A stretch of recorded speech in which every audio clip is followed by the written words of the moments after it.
Então, muito bom dia, boa tarde e boa noite para todos que estão presentes online hoje. E hoje temos muito prazer em podermos estar aqui convosco, eu e a minha colega Carolina, e duas mestrandas nossas, a Manuela e a Olívia da SISU, a partilhar convosco o que temos feito ao longo destes anos de ensino e aprendizagem de português na China, mas, sobretudo, na Universidade de Estudos Internacionais de Xangai, na SISU.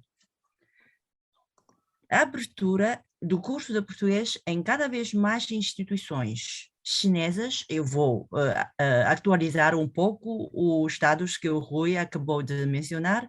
Neste momento, quer dizer, até ao final do ano passado, há ao todo 55 instituições chinesas que já têm um curso de português como língua estrangeira, incluindo as de Macau. Entre elas, então, 46 de licenciatura, 4 de bacharelato e 4 de mestrado também.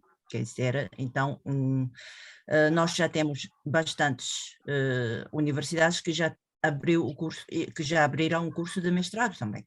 E 5 como disciplina opcional, mais de 1.000 alunos anualmente e cerca de 200 docentes chineses, além de quer dizer, cada universidade tem pelo menos um leitor ou mais de um, às vezes até 4 leitores brasileiros ou portugueses. Então, esta situação leva a um aumento considerável do número de alunos chineses de português como língua estrangeira. Ao mesmo tempo, com a facilidade de acesso aos recursos disponíveis online e de ir aos países de língua oficial portuguesa, nomeadamente Portugal e Brasil, para a frequência de cursos anuais, aprendizagem de português como língua estrangeira está a enfrentar certamente novos desafios e oportunidades que nunca se imaginavam na era do início de iniciação dos cursos de português na China. Tomando como exemplo a nossa universidade, o curso de licenciatura de português na SISU iniciou-se em 1977, com a criação do Departamento de Português como símbolo de criação. E em relação à admissão de alunos, estamos a ver neste quadro que nos últimos anos temos admitido alunos de licenciatura e de mestrado de uma forma moderada, quer dizer, mantendo um número mais ou menos quase fixo, número de admissão anual de cerca de 20 alunos de mestrado, de licenciatura, desculpe, e de 4 ou 3 de mestrado. Entre os alunos admitidos, a maioria tem sido de sexo feminino.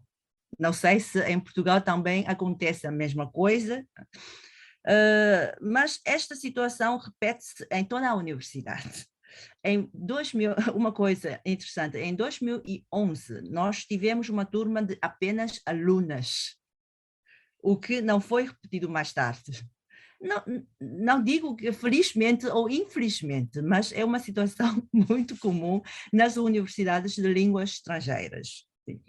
Segundo as estatísticas feitas pelo Gabinete de Admissão da SISU, nos últimos anos, cerca de 95% dos nossos alunos têm escolhido o português como a primeira opção de curso, mas antes de entrar na universidade. Quer dizer, os alunos vêm já com interesse pelo mundo de português, o que facilita imenso a parte de motivação dos alunos. São mesmo iniciantes e quase nenhum dos alunos admitidos tem conhecimento prévio da língua portuguesa antes de começar a aprendizagem. Mas agora a situação está a alterar-se um pouco, depois eu vou referir. Contudo, todos os alunos admitidos por nós têm um nível razoável de inglês, o que ajuda, sem dúvida nenhuma, a aprendizagem de português e, ao mesmo tempo, pode criar algum problema na aprendizagem por causa de interferência negativa de língua. Quer dizer, o inglês, às vezes, embora sejam poucas, quer dizer, embaraça a aprendizagem de português. E também a língua materna, chinês, também vai exercer algumas interferências negativas na aprendizagem de português. E o curso de mestrado em Estudos de Língua Portuguesa, que dura 3 anos, iniciou-se em 2007, que coincide com o 30º aniversário da criação do curso de licenciatura de português na SISU. Okay. Foi também neste ano que o Departamento de Português criou, junto com o Instituto Camões e o Instituto Português do Oriente, um centro de português na SISU. Em relação aos nossos docentes, nós temos, neste momento, ao todo, 8 docentes chineses e 2 leitoras, uma de Portugal e a outra do Brasil. De entre os docentes chineses, 3 com doutoramento já concluído, 4 com mestrado concluído, mas um ou uma já com doutoramento quase a concluir. E em relação ao título acadêmico, temos uma professora catedrática e 3 professores associados e 4 professores auxiliares. Como eu referi, então, agora é muito fácil, é muito mais fácil do que antes, então, para os alunos saírem do país. Então, nós temos assinado protocolos de cooperação com algumas instituições de Portugal, do Brasil e de Macau. Então, nomeadamente o Instituto Camões, a Universidade de Lisboa, Nova de Lisboa, do Porto, mas ainda não assinamos nenhum acordo com a vossa universidade. Então, isso eu acho que vai ser o próximo passo. Ok. E tipos de intercâmbio. Então, os alunos podem frequentar curso de verão em Macau, curso anual em Macau, ou curso de verão ou inverno em Portugal. Então, nomeadamente o curso de inverno em Portugal, eu acho que até agora os nossos alunos só conseguiram, então, frequentar o curso de inverno em Coimbra. Acho que nenhuma outras universidades abrem esse curso de inverno, só o curso de verão, se não me engano. Ou, por fim, o curso semestral ou anual em Portugal ou no Brasil. Sim. Então, nós geralmente conseguimos o apoio financeiro do Conselho da Fundação Nacional de Estudo no Estrangeiro. Esse é um conselho sob tutela do Ministério da Educação da China e quase 100% dos nossos alunos da SISU, de português, sobretudo, então, conseguiram até agora, quase todos conseguiram, quase todos que se candidatam a bolsa de estudo atribuído por esse conselho, conseguiram as bolsas de estudos atribuídas por este conselho. Ok. Então, estamos a ver neste quadro que então, o número de alunos de mobilidade estão a mudar cada ano, mas antes de 2020, estamos a ver que quase todos os alunos foram ao estrangeiro, ou a Portugal ou ao Brasil, fazer o intercâmbio. Mas em 2020, então, nós paramos esse ritmo. Por quê? Por causa da pandemia. Mas mesmo com a pandemia, ainda temos, ou só temos, 6 alunos a participar nos cursos anuais em diversas universidades portuguesas. E este ano retomamos mais ou menos o ritmo de mobilidade dos nossos alunos, então 14 dos 19 alunos do 3º ano agora estão em Portugal a fazer intercâmbio, quer dizer, de mobilidade. Okay. Enquanto a projetos da universidade, ou de outras instituições, nós temos aqui uma lista de projetos apoiados pela própria universidade ou a Secretaria da Educação de Xangai ou outras instituições. Por exemplo, da parte da própria universidade, nós temos apoio financeiro para publicar os nossos livros, quer dizer, materiais didáticos, curso de português para chineses, volume 1 até 4, já estão publicados, ou já... o primeiro volume foi publicado há 10 anos atrás e ontem eu acabei a revisão deste primeiro volume e entreguei à editora para ser publicado em breve, uma nova edição. E mais, os nossos colegas e eu também estamos a elaborar mais materiais didáticos, como, por exemplo, conversação 1, 2, leitura em português e cultura chinesa em português. Quer dizer, então, entre outros materiais didáticos, nós estamos sempre a trabalhar para elaborar materiais adequados para aprendentes chineses. E como Macau estava a fazer, então, por exemplo, nós estamos a utilizar bastantes materiais publicados pela Universidade Politécnica de Macau, então o Rui também participou nesse projeto do Centro Científico do ensino da língua portuguesa na China, não é? Então, e publicou vários livros e nós estamos a utilizar esses livros adequados e muito bons para os aprendentes chineses como um suporte didático. Em relação à secretária da Educação de Xangai, o projeto é dar aulas de português como opção numa escola primária e em 4 escolas secundárias e também em 2 instituições de ensino superior. Sim. Então, os docentes são os nossos alunos de mestrado, de um modo geral. Sim? Então, numa das instituições de ensino superior, a nossa Olívia, que vai falar depois, então ela também é docente de português nessa instituição.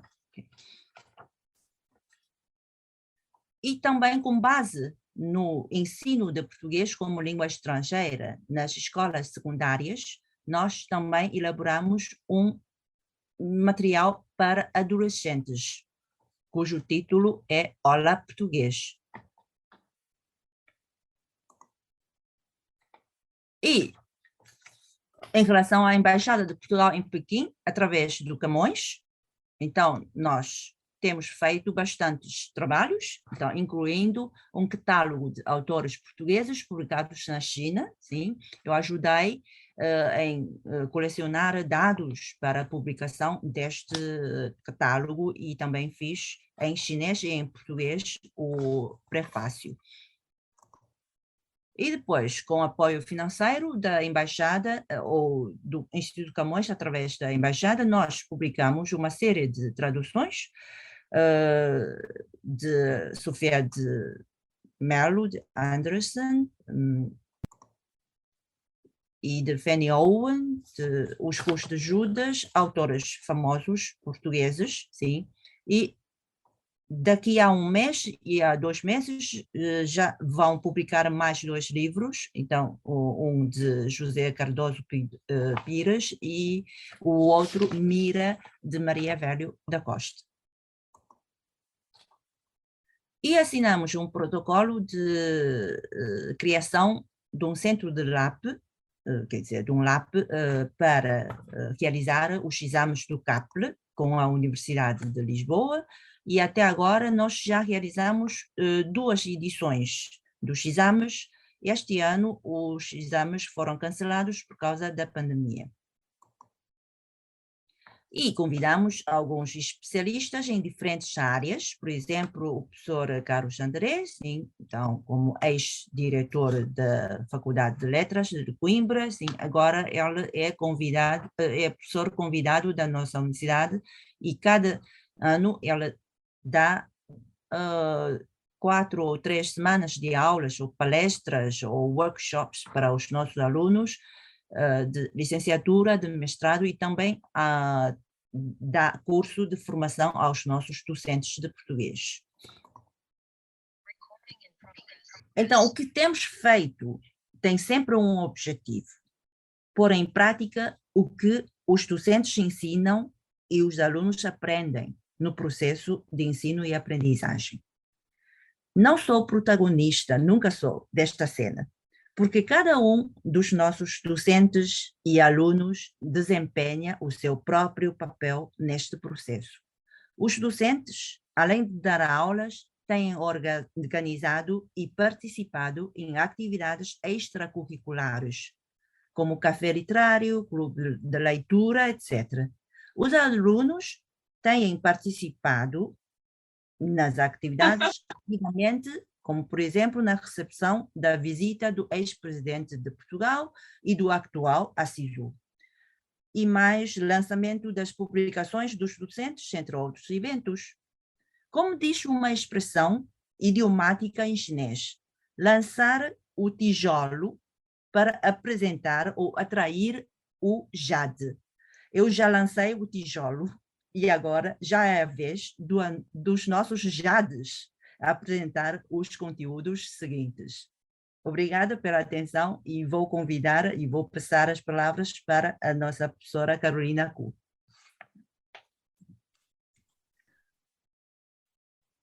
Muito obrigada. Será que eu posso compartilhar ecrã agora? Acho que sim. Ok. Muito obrigada, professora Catarina. Será que estão a ver?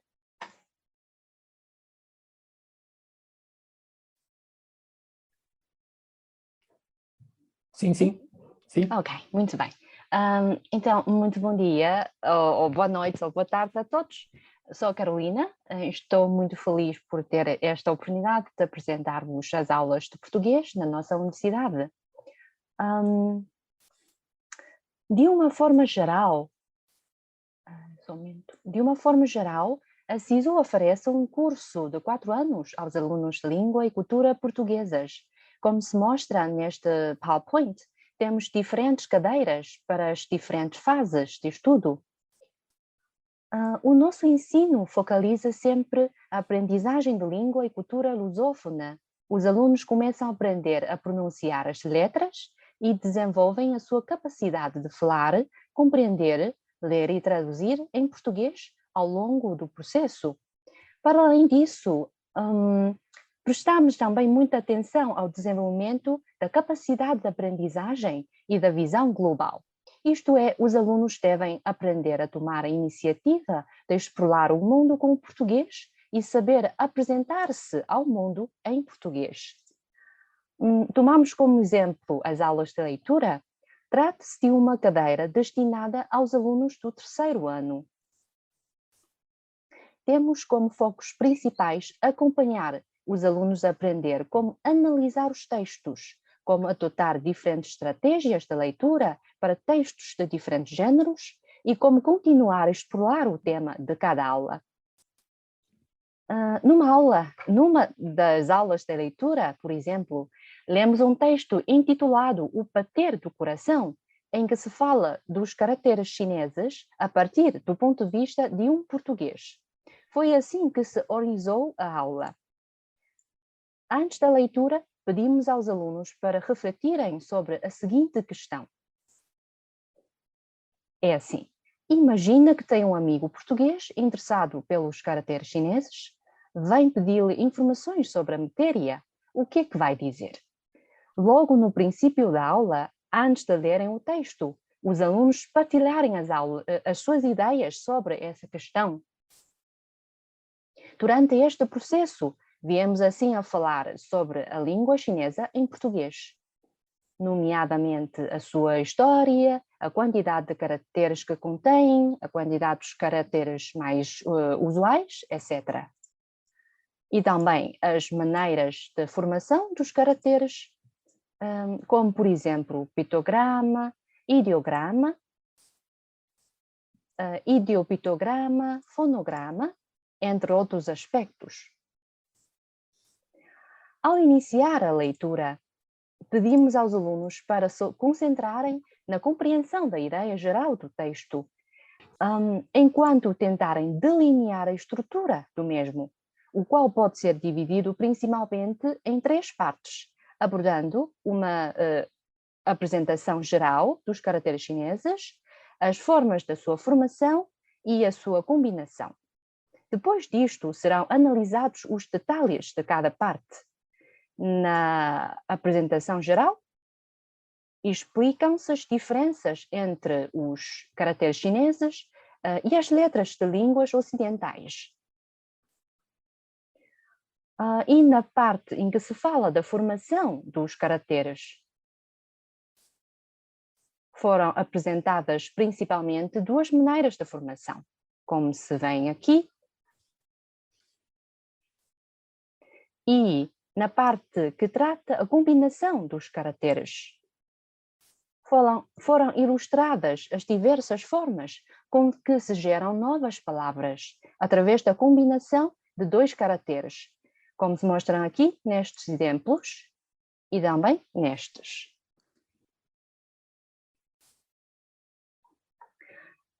Ao par da ideia geral e da estrutura do texto, espera-se ainda que os alunos passem a compreender melhor determinadas expressões que se encontram no texto, como, por exemplo, neste texto encontra-se a expressão típica da língua portuguesa. Isto, para mim, é chinês. E após a leitura, pediu-se aos alunos para responderem a umas perguntas de acordo com a sua compreensão do texto, enquanto refletirem sobre as informações que consideram incorretas ou mal explicadas no decorrer do texto e corrigi-las. Por fim, convidamos os alunos a fazer uma reflexão sobre o que é que podem fazer para dar a conhecer melhor a língua chinesa e a cultura ao mundo. Como trabalho de casa, tem uma ficha de trabalho e uns textos relacionados com o tema desta aula, que podem ler depois das aulas. Todas essas matérias foram partilhados através de uma plataforma que se chama Blackboard. É de salientar, em particular, o Blackboard, que se trata, na verdade, uma plataforma semelhante ao Moodle, utilizado aí em Portugal. Podemos compartilhar os materiais, como se vê aqui, de estudo, com os alunos. Podemos deixar os trabalhos de casa, corrigi-los nesta plataforma e também fazer testes. Ou até trocar ideias acerca de um determinado tópico, como se mostra aqui nesta página, num cantinho, vamos dizer assim, designado a nossa cultura em português. Os alunos fizeram posts para falarem sobre os hábitos e costumes da sua terra natal. Essa parte da plataforma tornou-se cada vez mais presente e mais importante para nossas aulas, para o ensino da PLE, especialmente neste período difícil de confinamento por causa da pandemia. Fora das aulas, temos ainda diversas atividades extracurriculares, como, por exemplo, o Clube de Leitura, que o nosso leitor acompanhou os alunos a ler e a aprender a apreciar as obras clássicas da língua portuguesa. E como continuação do Clube de Leitura, foram realizadas também tertúlias em português, em que os alunos fizeram a leitura em português e também em mandarim de trechos de obras de alguns dos autores da língua portuguesa, tanto clássicos como contemporâneos, apresentando o que tinham aprendido nas aulas. E criamos ainda uma equipa composta por docentes e alunos de mestrado de SISU para tradução da revista bimestral Instituto Confúcio, ajudando assim a dar a conhecer o mundo chinês aos falantes de português. Até agora, a equipa SISU já traduziu 4 edições desta revista. Além disso, encorajamos os nossos alunos a participar em diferentes concursos, tais como alguns professores já mencionaram, o de tradução, da eloquência, etc. Para concluir a minha parte, mostro aqui 2 vídeos feitos por alguns dos nossos alunos para o concurso de vídeo curto, organizado pela Embaixada da China em Brasília, no ano passado. Em ambos foi apresentado o Festival da Primavera da China. Vamos ver se eu consigo. Penso que eu preciso fazer. Ainda não, pois não. Acho que eu precisaria de criar uma nova partilha aqui e também partilhar o som. Será que agora conseguem?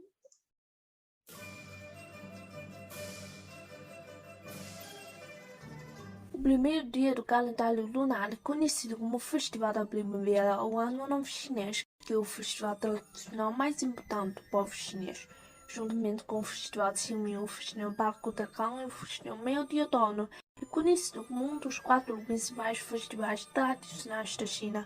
Também é o tempo para a reunião familiar. Em geral, depois do 8º dia do 12º mês lunar, as pessoas começarão a fazer preparativos para o festival, incluindo a compra de produtos do ano novo chinês, a limpeza da casa e a colocação das decorações que são vermelhas e festivas, tais como os discos do Festival da Primavera, imagens do ano novo chinês e os cartelas de fogo. É só uma parte de um dos vídeos para terem uma ideia e mais um. É somente, peço desculpa. Acho que eu precisaria de partilhar aqui. Criar mais um. Vou ser aqui. Agora sim, não.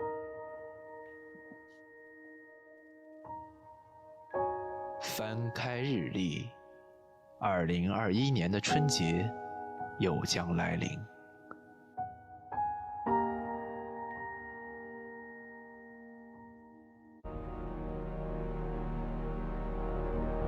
每到过年，去长辈家拜年时，长辈都会给孩子们一份红包，红包中装着一些钱，被称作压岁钱。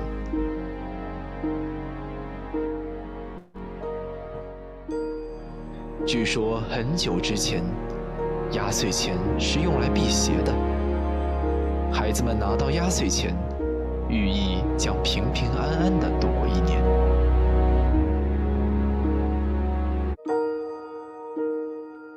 如今的孩子们常常用这些钱买自己喜欢的东西，而智能手机的兴起，也使得红包不再只局限于压岁钱。